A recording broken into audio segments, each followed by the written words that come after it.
Hey everyone, my name's Christine Davis and I'm a mother-baby nurse lead at PRMC. I have been a nurse for 12 years working in the family birthing center, first starting in labor and delivery and then transitioned over to mom-baby. Today I would like to share my postpartum depression story with you guys. Well, my guess is everybody here is either a mom, has a mom, knows a mom, or works with a mom. Well, this story is for all of us. In October of 2014, my husband and I welcomed our first and only child, Trent. I patiently waited 39 weeks to meet this little guy, and he was finally here. I couldn't wait to spend all the holidays off with him, bonding and enjoying being snuggled up together during the cold winter. But instead, I spent most of my maternity leave and winter living in darkness, suffering from a severe and debilitating case of postpartum depression, also known as PPD. I'm here today to tell my PPD story because my hope is it will help destigmatize and normalize this very common condition in new mothers. Your friends, your sisters, your coworkers, your patients, and even yourselves. You will need these tools to identify postpartum depression because she or you are going to want to hide the scary symptoms that come with it. PPD is a perinatal mood disorder caused by physical changes in women. Hormones drastically change and drop after we have babies, causing emotional repercussions that are made even more severe when we are sleep deprived. According to Postpartum Support International, PPD is the most common complication of childbirth, impacting approximately 15% of women. Yet, it's incredibly rare to hear anyone talk about it. Postpartum psychosis is even more taboo. It's that lovely little illness that causes delusions and paranoia that I suffered from. It only occurs in every 1,000 births. In the most tragic and rare cases, those dark visions become actions, and the women can hurt or kill themselves or even their children. I started feeling like something was off during my hospital stay. When the nurses handed me my baby in the recovery room, I remember feeling like I was holding someone else's baby and not mine. I didn't feel that instant bond. So throughout my postpartum stay, I felt myself not wanting to really partake in any of his care. I made an excuse to my husband or nurses on why I couldn't do this and I couldn't feed him. I just felt like I didn't have the motivation to want to care for him. I relied solely on my husband to do majority of the care. When my friends and family came to visit in the hospital, they were admiring and loving all over him, all while I was still trying to find this connection with this baby. I was starting to get worried because I knew something wasn't right, but couldn't pinpoint it. I wanted to tell someone about it, but was too scared, so I kept my feelings to myself and I just went through the motions.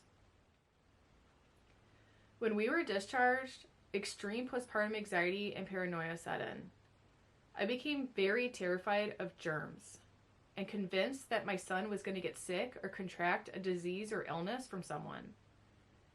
The holidays were coming up and I was trying to think of a plan to not go. I remember pleading on the ground, crying to my husband to not go to Thanksgiving or Christmas.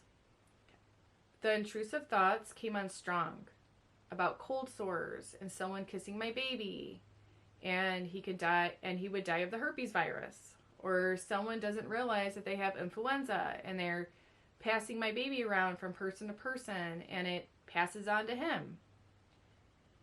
I started secluding ourselves, meaning Trent and I, to the public and family. I would constantly check his temp and monitor vitals even though he was a healthy baby. I obsessively watched things like pump tubing if it touched the ground. I sterilized the tubing and the pump parts multiple times a day. I washed his bedding, bathtub, clothes, bottles excessively. I even washed my hands so much that my skin would have sores all over them. Another thing I became extremely obsessed with was SIDS. I taught about safe sleep all the time at my job and was so paranoid that SIDS was going to happen to my baby. From the time I got home until 2 weeks later, I didn't sleep. I was functioning on 3 hours of sleep a day and literally living on apple pies and packages of Oreos just to get by. And then at night, I would eat the same meal, McDonald's fish meal, with drinking a Frappuccino. I was running on low energy. And I was constantly checking to make sure that Trent was breathing every minute. 2 weeks went by and I was completely exhausted. When I would lay down to rest, I would have racing thoughts. My brain would turn on full blast, becoming a revolving wheel of negative thoughts and fears. Dr. Google was my best friend, and I would look up anything and everything, causing more anxiety and paranoia. I was used to being up at night because I was a night shifter, but it got hard constantly worrying about my baby dying. I also went back to get my BSN, and then I was in my last semester when I had Trent. So I would stay up all night with a colicky baby that I couldn't console, and then during the day I was writing papers and working on assignments. I had no support system to help on those hard days and nights because both of our families lived out of town. And I was actually the first one in my friend group to have a baby, so none of them knew at all what I was going through. None of my friends did.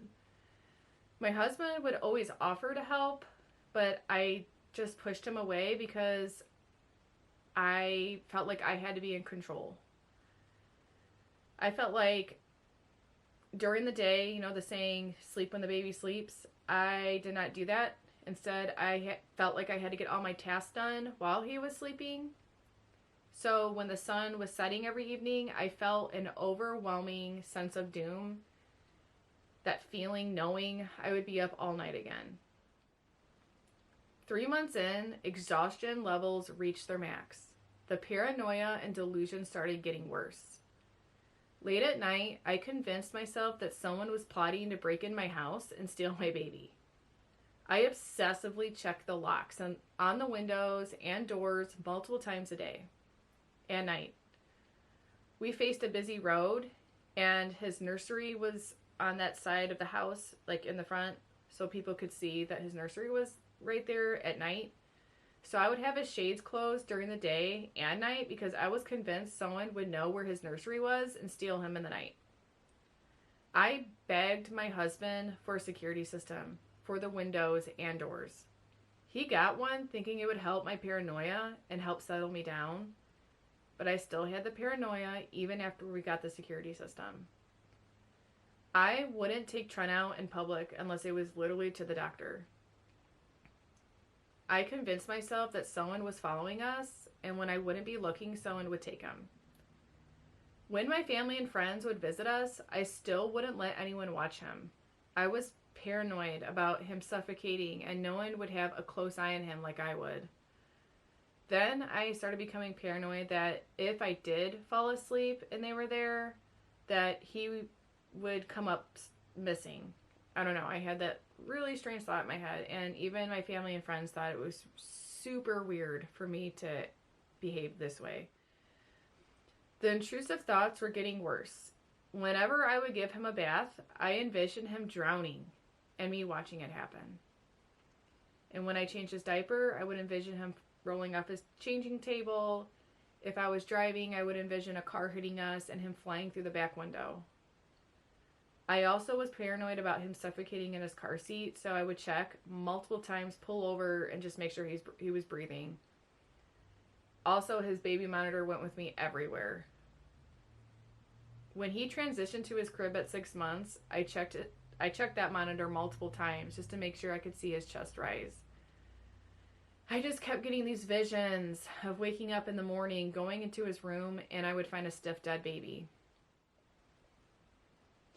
After all this worry and obsessive delusional paranoid thoughts I was experiencing, I also was complaining all the time about being a mom. I would complain that I never got sleep and that I couldn't take a shower in peace, that I was gaining weight, and I couldn't just run into the gas station or to a store because I have this baby now and it's too much of a hassle to unhinge a car seat, right? I didn't have any freedom because my whole life was based on a feeding schedule and it was so inconvenient. It was almost like I was mourning my pre-baby life. Trent would cry all the time. And I never knew how to console him. But I felt like if anyone else picked him up, he would instantly stop crying. I would go in the shower and just cry. Because I always felt like a failure. I failed at breastfeeding. I failed at consoling my baby. I failed at even having that mother-son bond. I felt like a complete failure. I acted out in rage towards the people who wanted to help and love me. I was really mean and bitter and just experiencing extreme mood swings. Unfortunately, I suffered in silence for almost 2 years like this. It wasn't until my sister one day asked me, "Chris, do you think that you have postpartum depression?" You guys, I worked in the family birthing center and taught this to my patients, but I never thought that I had it. I started looking it up and it was easy to see that I had every symptom. But it was much harder to admit that fact out loud. During discharge, as well as my follow-up appointments, I lied on the Edinburgh screen. I'll be honest. I was in complete denial that I was experiencing any type of perinatal mood disorder. Maybe I was scared that someone would deem me crazy or that I would harm myself or my baby and then him possibly being taken away. I was resistant to seeking help at first and couldn't even fathom taking medications. I remember talking to Angie Russ because she mentored me during my capstone project for my BSN. She asked me if I ever had my vitamin D levels checked. I never knew there was a correlation. This prompted me to make an appointment with my OBGYN to ask about my vitamin D levels as well as seek out information about postpartum depression. I was told to not jump into conclusions or to rush into any medications, but to instead talk to a therapist. Unfortunately, my situation got much worse because I had to wait months to get into a therapist. At this point, it's been 1.5 years and I'm still suffering. And suicide enters my mind. I'm feeling extreme sadness that I still don't have a bond with my son and I still don't feel like a mother. Trent would be better off without you. I told myself multiple times a day.